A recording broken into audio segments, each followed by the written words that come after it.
The camera opens on a stretch of Texas highway, sun bleaching the asphalt, cicadas buzzing like static in the heat. It's the kind of road where nothing ever seems to happen, until it does. And when it does, it changes everything. Sandra Bland was running late. Not late in the dramatic sense. No ticking bomb, no shadow following her, but late in the ordinary way that defines most of our lives. She had just moved to Texas for a new job. Fresh start. New keys in her pocket. New hope in her chest. She signaled to change lanes, trying to get out of the way of a police cruiser riding her bumper like a warning she didn't yet understand. In that moment, Sandra was just another driver, another woman chasing tomorrow. She didn't know she was about to become a name the nation would whisper, then shout. The lights flashed. Red, blue, final. The officer approached with the confidence of someone who knew the weight of his badge and expected the world to move accordingly. Sandra was asked why she didn't signal. He said she did. The words landed wrong. There's a sound to power when it feels challenged. Thin, sharp, impatient. The conversation curdled. What should have been a warning became a lecture. What should have been routine became personal. The camera doesn't flinch as the officer orders her out of the car. Sandra hesitates, not out of defiance but fear. Fear every black driver knows too well. And fear, in the wrong hands, becomes an excuse. The door opens. Voices rise. Commands stack on top of each other. A taser flashes like a threat written in electricity. Sandra's voice breaks through the tension. Firm, human, alive. You don't have to do that. It's a sentence loaded with truth and tragedy. Because in that moment he does. Or at least he believes he does. She's arrested. But her mugshot freezes her in time, eyes wide, lips pressed together like she's holding back a scream or a prayer. The charge. Assault on a public servant. The underdog story is already upside down. The powerful figure writes the narrative, and the woman in the cell is expected to disappear quietly. But Sandra doesn't disappear. From behind concrete walls she reaches out. Phone calls to friends. Videos posted days earlier resurface. Sandra speaking boldly about police brutality, about being tired of being silent. Dramatic irony hums beneath every frame. The woman warning the world about injustice is now trapped inside it. 3 days later, the jail says she's dead. The word lands heavy. Suicide, they say. A single word meant to close the book. Case closed. Move on. But the nation doesn't move on. Because something doesn't fit. Timing. The footage. The silence where answers should be. The power that tried to shrink Sandra's life into a footnote has underestimated the echo of her voice. Protests erupt. Streets fill. Candles flicker like stubborn stars against the dark.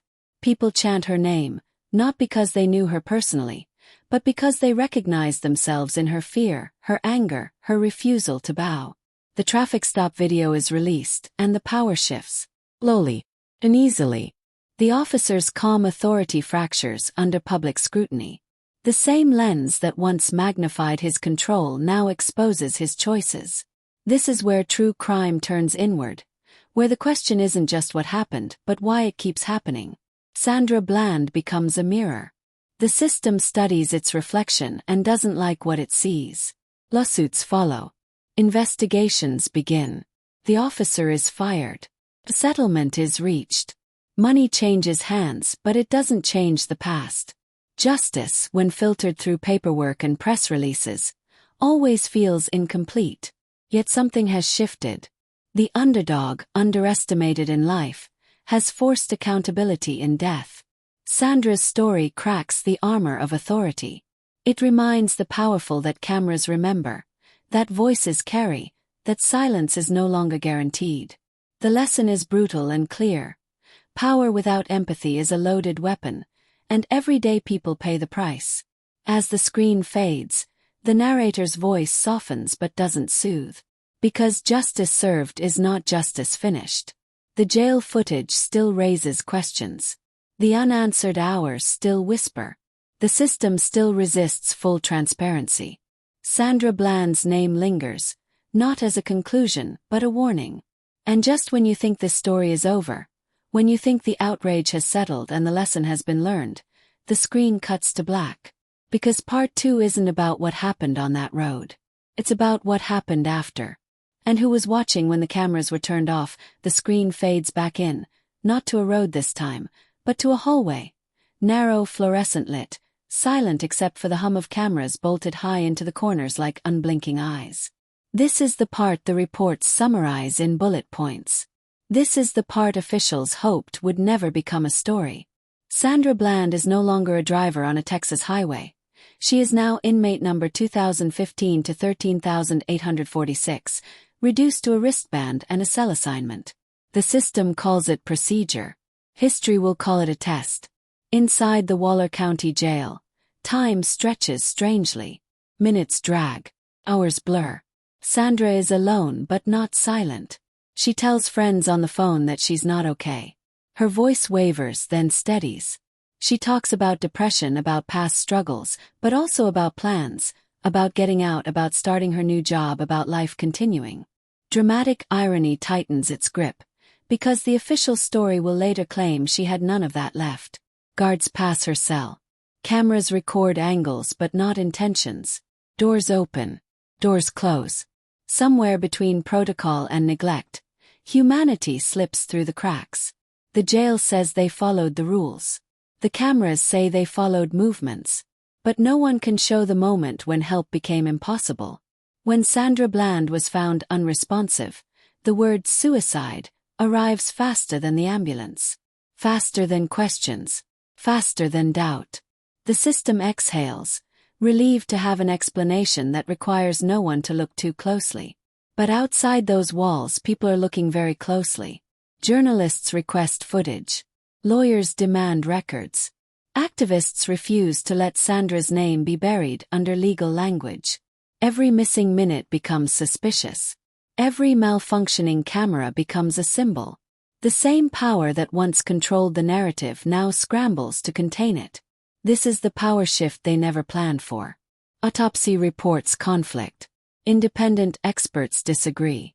The family listens as officials speak with certainty that feels rehearsed. No foul play.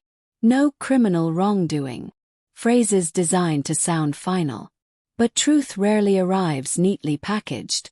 Leaks. Stains. It refuses to stay quiet. Sandra's past is dissected in public as if it were evidence against her humanity. Her mental health is debated by strangers who never heard her laugh, never felt her resolve. This is another kind of violence. Subtle, bureaucratic, devastating. The powerful figure is no longer a single officer. It is an entire system closing ranks, and still, the underdog fights back. Through her mother's tears. Through court filings. Through protests that shut down streets and force cameras where they were never meant to be. The jail undergoes review. Procedures are rewritten. Mental health protocols are improved. Officials resign quietly. Settlements are paid. Millions of dollars change hands, not as an admission of guilt, but as an admission of risk. The state wants closure. The public wants truth. These are not the same thing. In the years that follow, Sandra Bland's name becomes law. The Sandra Bland Act passes in Texas, mandating better treatment for people in custody, better mental health screenings, better accountability. This is justice, some say. Proof that her death meant something. But justice with an asterisk still leaves a bitter taste. Because laws don't hug grieving mothers. Reforms don't rewind time. And accountability without answers feels like a shadow pretending to be light. The dramatic irony cuts deepest here. Sandra warned the world about the dangers of unchecked authority, and only after she was gone did the world begin to listen. The system learned, but only after it took everything from her. The lesson is as uncomfortable as it is clear. Power does not need to be loud to be lethal. Sometimes it just needs to be believed without question. Sometimes it only needs people to look away. As the narrator's voice lowers, the camera returns to that Texas highway, unchanged, indifferent. Cars pass. Lights flash in the distance. Somewhere, another routine stop is happening. Another ordinary moment balancing on the edge of history. Sandra Bland's story did not end in a jail cell. It echoes every time someone hesitates before reaching for their license, every time a voice shakes but refuses to break. Justice may have been partially served, but accountability is still being written. And the cliffhanger remains unresolved, because the final question lingers in the air, heavier than any verdict. If this could happen to Sandra Bland, with cameras rolling and the world watching, what happens when no one is looking? The story widens now, pulling back from one name to reveal a pattern the system insists is coincidence.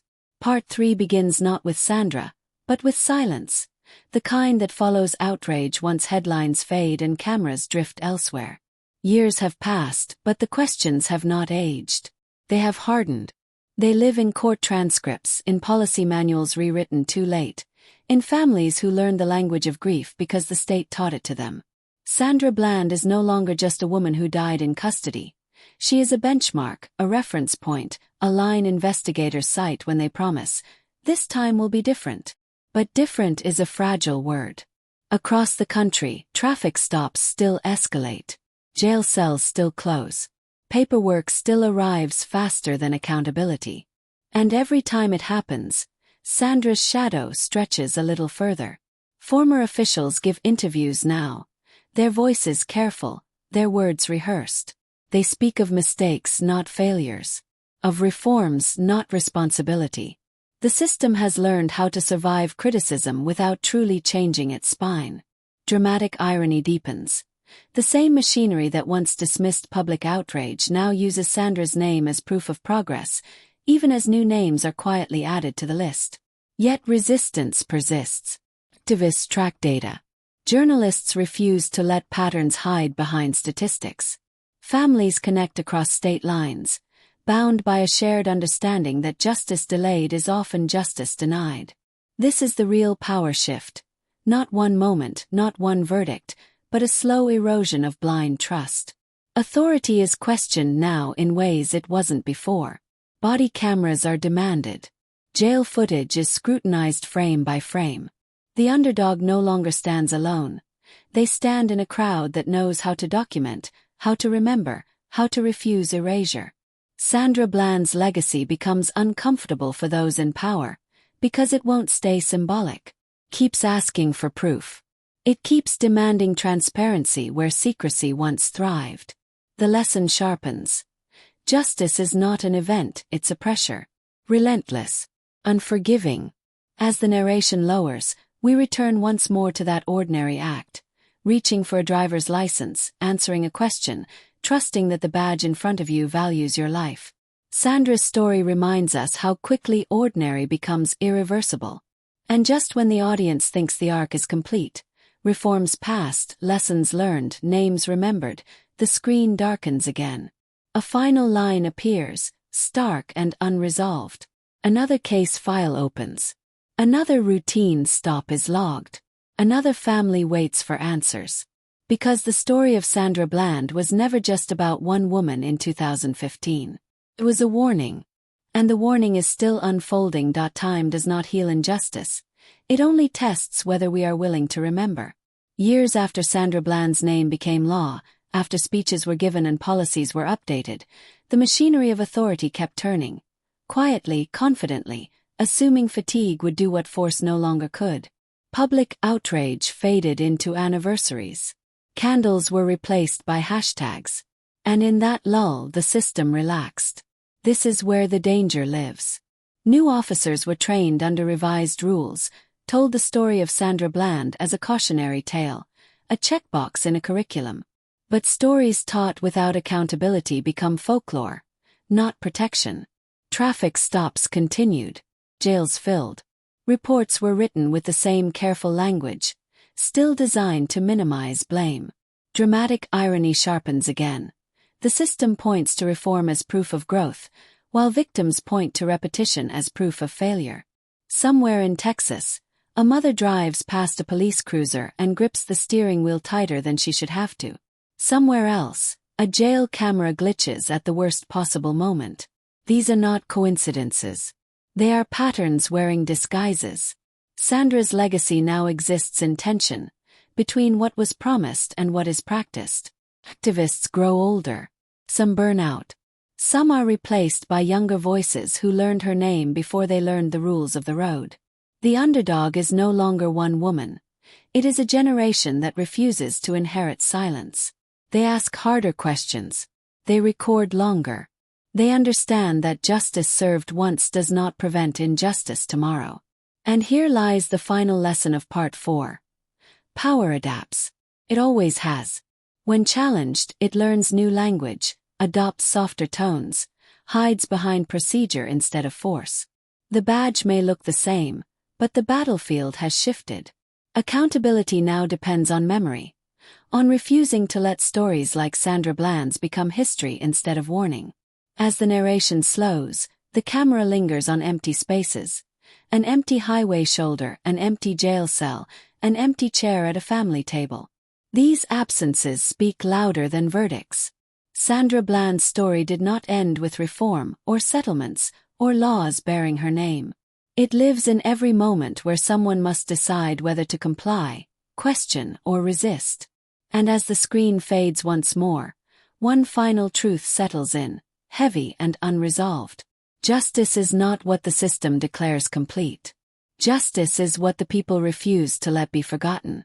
And somewhere, right now, another routine stop is beginning. Because that's where Sandra Bland's story has always lived. Not in archives or courtrooms, but in the now. In the split seconds where choices are made and consequences are inherited. The camera doesn't announce where we are. Doesn't need to. Dashboard light blinks. Patrol car idles. Somewhere, a driver exhales slowly, rehearsing calm the way others rehearse prayers.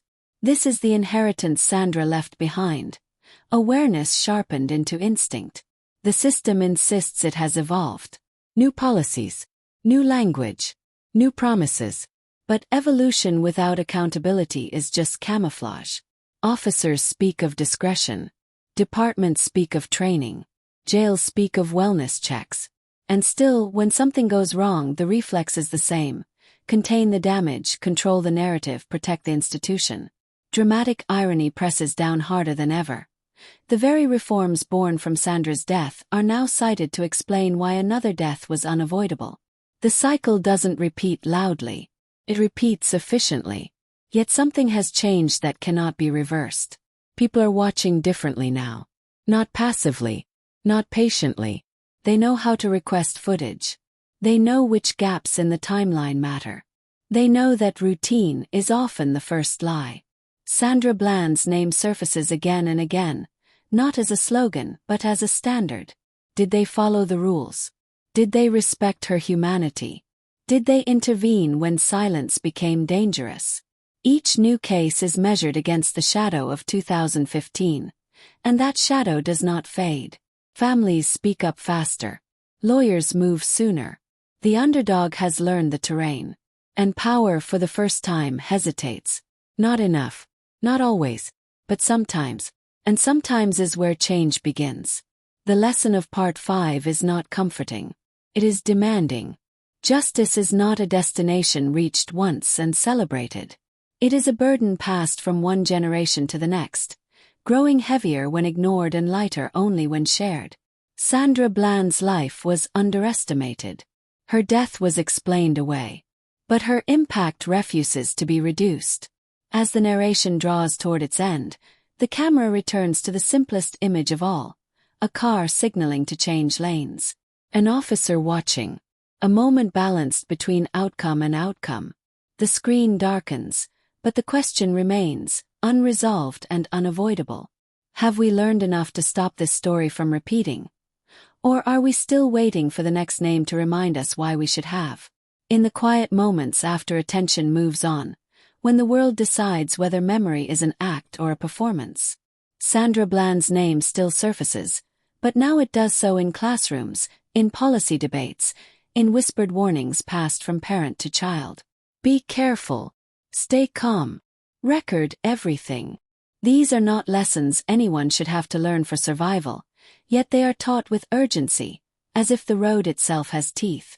The system claims progress. It points to charts and checklists, to training modules and revised procedures, to words like compliance and wellness spoken with professional confidence. But systems are not judged by what they promise when watched. They are judged by what they do when no one is counting. Somewhere inside a county jail, a camera blinks red, signaling it's recording. Somewhere else, another camera is down for maintenance. Somewhere, a report is being drafted with language carefully chosen to sound neutral, factual, unfeeling. Dramatic irony persists because neutrality, in the face of harm, is never neutral. Sandra Bland's death forced a reckoning, but reckoning is not the same as resolution. The officer who stopped her lost his job. The state paid millions. Laws were passed. And yet, no courtroom ever delivered a sentence that matched the weight of her absence. This is the truth Part 6 refuses to soften. Accountability without consequence teaches power that it can survive outrage. Still, something continues to fracture beneath the surface. Younger generations are less willing to accept official narratives at face value. They grew up watching footage, reading timelines, comparing statements. They understand how stories are shaped, how blame is redirected, how victims are reframed to make tragedy feel inevitable. The underdog has evolved, not into a hero, but into a witness. And witnesses change outcomes simply by refusing to look away. Sandra Bland's legacy now moves through unexpected places. In courtrooms where attorneys cite her case as precedent. In police academies where recruits are warned what happens when ego overrides restraint. In families who decide to talk openly about mental health because silence once proved deadly. These are quiet shifts, but quiet does not mean weak. Power notices them. It resists them. It adapts. It always has. Departments learn to speak the language of reform fluently. Statements become softer, more empathetic. Apologies are issued without admissions. Investigations are announced with great seriousness, then fade into administrative conclusions. This is the new terrain, less visibly brutal, more bureaucratically insulated. And this is where Sandra's story still cuts deepest. Because it reminds us that injustice does not require malice to exist. It only requires indifference supported by authority. The lesson sharpens here. Systems do not fail by accident. They fail by design, by prioritizing preservation over people. As the narration deepens, the camera drifts through moments that rarely make headlines. A dispatcher hesitating before escalating a call. A jail nurse deciding whether a complaint sounds serious enough. A supervisor choosing whether to review footage thoroughly or trust a report. These decisions are small, ordinary, human. And they are exactly where lives are lost or saved. Sandra Bland's story insists we look there, not just at the final outcome. Her life demands that we interrogate the space between policy and practice, between what is written and what is done. And then there is the public, caught between outrage and exhaustion. It is easier to mourn than to maintain vigilance. Easier to share a video than to sit through a council meeting. Easier to believe progress is permanent than to accept it must be defended daily. Power counts on this fatigue. It always has. Yet Sandra's name continues to interrupt comfort. It resurfaces when another traffic stop turns fatal. When another person dies in custody under unclear circumstances. When officials ask for patience and trust without offering transparency. Each time, the question returns sharper than before. What did we learn, and what did we choose to forget? Part 6 does not offer closure because closure is a luxury denied to those who live with the consequences of systemic harm. Instead, it offers clarity. Justice is not a moment when a case file is closed. Justice is an ongoing refusal to normalize preventable loss. Sandra Bland's story is not exceptional because of how it ended, but because of how familiar it became. That familiarity is the indictment. As the camera slows, we return again to the road, not as a symbol now, but as a reality. Traffic flows. Lives intersect briefly, then move on. Somewhere, an officer turns on their lights. Somewhere, a driver's heart rate spikes. Somewhere, a choice is about to be made that will never appear in a policy manual. The screen darkens gradually, the narration steady, unflinching. Sandra Bland was underestimated in life. Controlled by power, dismissed in death. And yet, she continues to demand more from a system that wanted her forgotten. Part 6 ends not with resolution, but with responsibility. Because the story does not belong to history. It belongs to whoever is watching now, with the uncomfortable realization that stories like Sandra Bland's do not end when the screen goes dark. They end only when something truly changes, or when we decide to look away. Sandra Bland began this story as an ordinary woman doing an ordinary thing, and that is precisely why her name still matters. Because nothing about her should have been exceptional. Not her stop. Not her arrest. Not her death. And yet, the system turned the routine into the irreversible, then asked the world to accept it as unfortunate but inevitable. This is where the final truth settles in. Injustice survives not because it is hidden, but because it is normalized.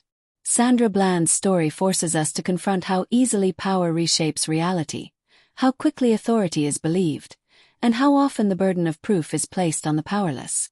She was underestimated at every turn.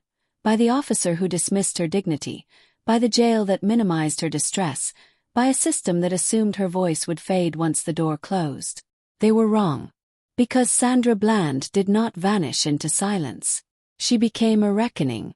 Her name became a question the system still struggles to answer. What is the value of a life when power feels challenged? What happens when compliance is demanded, but humanity is withheld? What does justice actually look like when no one is held fully accountable? These questions are uncomfortable, and that is exactly why they matter. The lesson of this entire story is not abstract. It is not symbolic. It is painfully practical. Power without oversight becomes dangerous. Authority without empathy becomes violent. And silence, public collective silence, is the oxygen that allows it all to continue. Sandra Bland's legacy teaches us that justice is not passive. It is not something handed down by institutions once pressure becomes inconvenient. Justice is active. It is demanding. It requires memory, vigilance, and participation. Laws can be passed, policies rewritten, settlements paid, but none of it matters if the culture that allowed the harm remains intact. Reform without accountability is a pause, not a solution. And accountability without consequence is a performance, not justice. The system wants closure. It wants the audience to feel resolved, to believe the lesson has been learned, to move on to the next headline. But true crime at its core is not about consumption. It is about confrontation. It is about refusing to let human lives be reduced to case numbers and press statements. Sandra Bland's story reminds us that every statistic once had a voice, a future, a plan for tomorrow that never came. And here is the most important lesson of all. Awareness is only the beginning. Watching is not enough. Feeling outraged is not enough. Sharing a clip is not enough. Change demands more than reaction. It demands commitment. It demands that we question official narratives, support transparency, advocate for mental health protections, and hold institutions accountable long after the cameras leave. It demands that we listen to the voices that power tries hardest to dismiss. Sandra Bland warned the world before it ever knew her name. She spoke about injustice while alive, and only after her death did the world decide she was worth hearing. That is the tragedy, and that is the challenge she leaves behind.